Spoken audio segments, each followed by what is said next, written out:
Blink Respawn 2025 has concluded and was in my opinion the most entertaining Street Fighter 6 top 8 in recent history.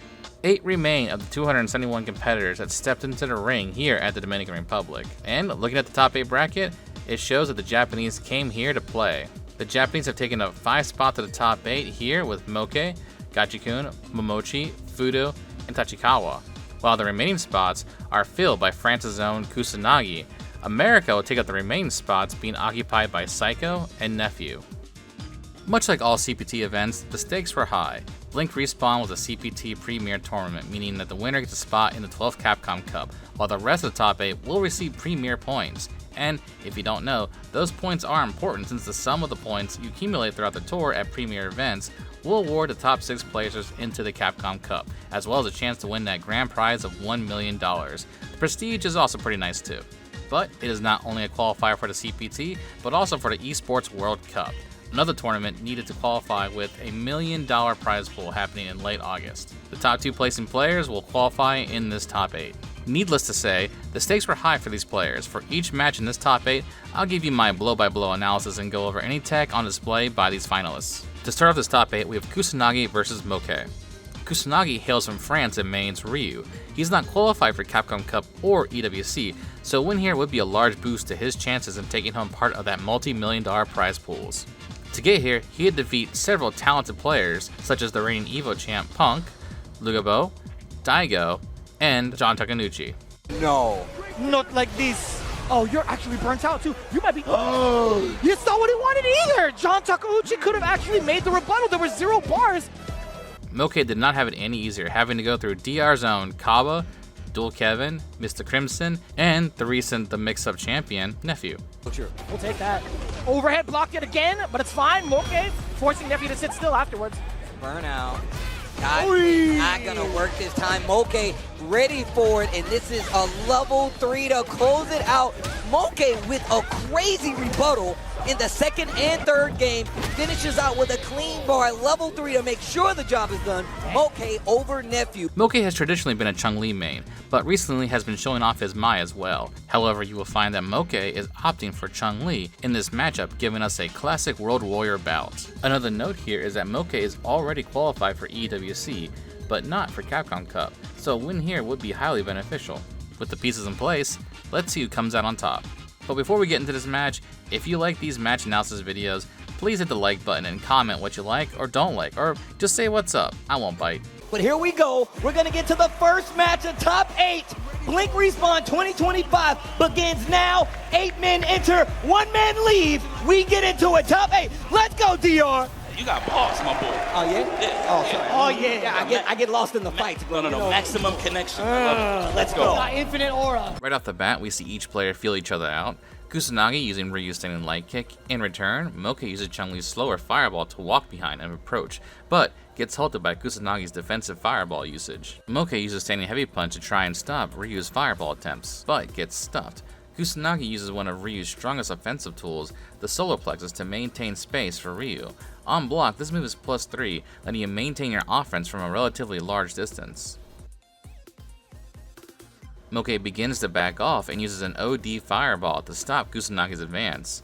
It looks like Moke wanted to drive rush in afterwards, but after realizing that it would put him dangerously close to burnout, he opts not to do this. Now extremely low on gauge, Moke begins to back up, using fireballs to cover the distance while Kusanagi presses onward. So I see that from Kusanagi just trying to stay aggressive early on and not really play too much of the defensive side, looking for whip punishes. Take it to... Kusanagi interrupts Moke's repeated heavy punch usage and tries to use a spaced out light version of the high blade kick or donkey kick for the boomers out there.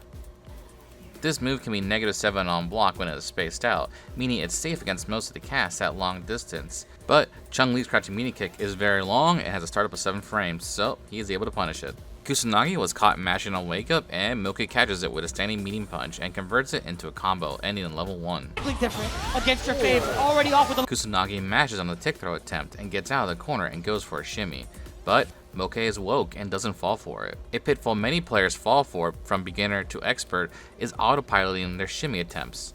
After a drive rush crouching light kick, Kusanagi takes a step back, but visually we see no whiff throw animation from Moke. Kusanagi swings at a distance that would hit a whiff throw animation, and not Chun-Li walking backwards to avoid a throw attempt or walk out of pressure. Moke punishes this error and takes the round. Kusanagi, he likes using solar plexus punch to start the game, control the neutral, not doing too well here versus Moke. Moke takes a more aggressive approach at the start of the round by drive rushing in. After blocking a flurry of 4 medium punches, Kusanagi sets up a space trap by doing crouching medium punch into a immediate stand light kick. The crouching medium punch is 0 on block, but unsure if Chun-Li's light attacks will reach, Moke goes for a crouching medium kick instead. The standing light kick has a much faster startup and wins out. He applies Ryu's buff and we are back to neutral. Moke spends the meter on a drive rush cancel to go for a strike throw mix-up, but Kusanagi uses OD reversal to get him off, and then drive rushes in to continue his pressure using a standing heavy punch into a heavy charge Hashogeki. The plus frames from the drive rush into a standing heavy punch makes the block string airtight and lets Ryu cancel into the charge heavy version of the heavy Hashogeki without being interrupted. The only thing you can do in this situation is drive reversal, but Moke has too low of a drive gauge for this to be an option. Instead of continuing pressure, Kusanagi backs off to bait any reversal attempt from Moke. Moke doesn't take the bait, and during a couple frames of hesitation, does a crouching heavy punch to punish Kusanagi attempting to re-establish pressure. This is the preferred button by Moke, as he tends to use it to punish any attempts at delayed pressure. While it is a slow normal, it has a heavy disjoint on startup, meaning the hitbox is extended much further than the hurtbox, allowing Chun to hit much further out without risk of being hit. Moke pushes Kusanagi into the corner, but gets overzealous trying to punish a light attack with sweep. Kusanagi gets the punish counter sweep and lets Ryu side switch and lands an empty jump low. And you can tell he's kind of like switching it up. Not as many solar plexus, but just stand heavy punch, stand fierce to actually control the neutral just in case she tries to go in the stands, go for some. Moke begins using Chun's slow fireballs to cover and drive rush behind them and begin her strike throw pressure. Moke not falling for the bait though. I see you, my boy. Now, I saw Moke do that a couple of frames ago. He did a crouching fierce as a defensive tactic. I don't know if he just... Kusanagi tries to sneak in a solar plexus, but is countered by a preemptive standing heavy kick. Moke remembered that Kusanagi and, honestly, Ryus in general, like to abuse the solar plexus at this range, and with this hit, Moke takes the match. Get in the open up. Now that should be enough. Level 3, of course, spend that cash. You on the grand stage. Moke, first breadstick on the board. Oh, because he's French. I just got it. I'm not surprised. Kusanagi, you're going to have to raise that difficulty setting moving forward. With the way that Moke has been navigating this matchup thus far, he seems rather comfortable. I don't think we're going to see any sort of mind switch. That was a very, very convincing couple of rounds in game one. Out the gate, we have ourselves a good old-fashioned fireball war. Moke preemptively tries to punish the fireball with a heavy Hazanchu. He is late on the special move and tries a perfect parry attempt. Kusanagi doesn't take the bait, and Moke drive rushes in, which Kusanagi hits on reaction. This might seem a little crazy to drive rush this close to your opponent, but it is the best option in this situation. If he lets go of parry, Kusanagi could have just walked up and gotten a punish counter throw, meaning not only would he lose an extra amount of life, but also take damage to his drive gauge. If you instead drive rush forward, you have a small chance of surprising your opponent and hitting them. You still risk getting hit, but it'll at least be a counter hit and not a punish counter, and losing less life and drive gauge. Moke drive rushes in with a very deceptive looking frame kill, then goes low. With the low condition, Moke goes for the overhead option this time, and it lands. But Moke, again, still able to navigate around Kusanagi's defense, implementing the drive rush overhead into the up kicks. What's going to be the guess situation? The wake-up jab from Kusanagi. It was a count. Kusanagi gets a throw and tries the drive rush to maintain pressure, but gets hit with an OD Tensho. This was an almost guaranteed punish since Ryu is only plus 16 after a throw, meaning he was hit out of the startup of the move. To be able to throw, drive rush, and block a 6-frame reversal like OD Tensho, you need to be at least plus 21, like characters like Bison and Terry. There are some tricks to avoid the guarantee reversal, but we'll go over that later. With the large meter deficit, Kusanagi begins to lay in on the fireballs and solar plexus to deplete Chun-Li's drive gauge. Once cornered, Moke opts for a wake up level 1 since it will beat Kusanagi's meaty options and potentially chip out. Kusanagi uses his level 2, avoiding the Kikosho's chip damage, and winning the round. Burnout, and he has a great opportunity. Mixes in the throw. What are we going to do with it, Moke? What are we going to do with it? I'll be so scared of a super on wake up.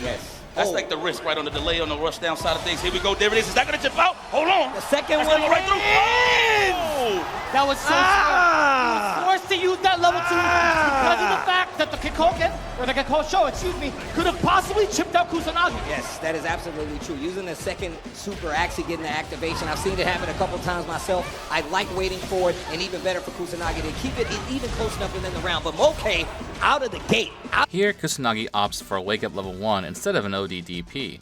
If you are paying attention to the drive gauge, Kusanagi is close to burnout. Opting for a level 1 as a reversal gets Moke off of him and lets him rebuild super gauge while also damaging Moke's drive gauge. I like that before. Kusanagi perfect parries the fireball and immediately jumps forward. Normally this works on players who assume that the fireball won't be perfect parried and try to press their advantage. They are then surprised that they are jumped in on, but Moke is patient and anti-airs with a Tensho kick. Actually had to be opened up from Kusanagi, taking some of those risks, and I'm glad it was from Super 1 rather than with the drive gauge. He still has an OD Shoryu just to get Moke off of him. Is he going to do it? No. The block on the second overhead does not. Fully committed now. Moving forward a bit, after a bit of scrambling, Kusanagi burns himself out and Moke ends the round by punishing a whiff throw. I think this is going to be trouble to win for the... And that's kind of risky on Chun-Li considering that she does walk pretty fast. No, absolutely true. I mean, the way Kusanagi's been... Catching on that Kusanagi likes to jump forward after a perfect parry, Moke drive rushes in with a jab to catch the start above the jump, and again, we see that Chun-Li's crouching heavy punch as a meaty to get a good chunk of damage to beat the reversal mash. After putting Ryu in the corner, Chun-Li begins the throw loop. For anyone not in the know, Chun-Li does not have a quote-unquote real throw loop. This means she can't repeatedly throw someone without the risk of getting hit by a light attack. Privileged throw loopers, like Ryu, remain close enough and plus enough that they will throw the opponent out of their light attack startups. This still works since the threat of a meaty attack is so real to Kusanagi that he'd rather eat the throw, especially after eating multiple meaty crouching heavy punches from Moke. Moke switches it up by doing a drive rush jab. This leaves him in strike throw range. You can see Moke doesn't keep the pressure going, possibly to bait a reversal. Are we gonna get at this? Yes, sir, the drive rush. Kusanagi finding a way to get the back throw. This is the first time he's actually had corner control against Moke. After another throw loop cycle, Moke repeats the drive rush jab scenario. After remembering that Kusanagi did nothing, he decides not to try to bait a reversal and go for a throw, which Kusanagi realized and then hit him with his critical art. Para throws. Oh my god. Let me get this level 3 right in the sternum. The level 3 was a good choice, since it not only does more damage, but also drains your opponent's drive gauge. Moke is able to tech the throw to attempt to rebuild some bar. Thanks, Season 3 changes. Oh, we respecting the wake up of the level 3 either or. And life in trouble right now. Moke trying to take the offense back. And now Kusanagi in a guess for life situation. Now, back in neutral, a stray fireball catches Kusanagi, possibly going for another perfect parry attempt. Tries to move on the fireball. That's going to take Moke up to 2-0 in this set. Kusanagi going back to character select just to think about it. Take a breather. I mean, that should be a wake-up call for you, right? Walking up, trying to block, you get hit with the fireball roll like that. And mind you, her normals is out there usually. Yeah. Since Kusanagi was crouching, Chun-Li can convert her combo into a launcher for extra corner carry. Oh! Yo, you got mail. Kusanagi lands a stray medium kick into the DRC combo and goes for a meaty throw, but it whiffs. You can tell the pressure of a 2-loss deficit may be getting to him. Moke punishes the whiff, but then drops the combo. He picks it back up with his own spacing trap after the blocked fireball. The demo trials. Okay. Expensive. Kusanagi mashes his way out of the corner and goes for a drive rush after the forward throw. If you remember last time he did this, Moke reacted with an OD reversal since this is almost always punishable. Kusanagi drive rushes and whiffs a throw early to halt his momentum. Moke is already locked in on the reversal OD Tensho kicks and is baited. Kusanagi punishes this and finishes off the round. Make it hurt. Level 2. Power of nothing. And so there's something behind that. That was great stuff from Kusanagi. What a bait to hit the brakes to bait out the reversal.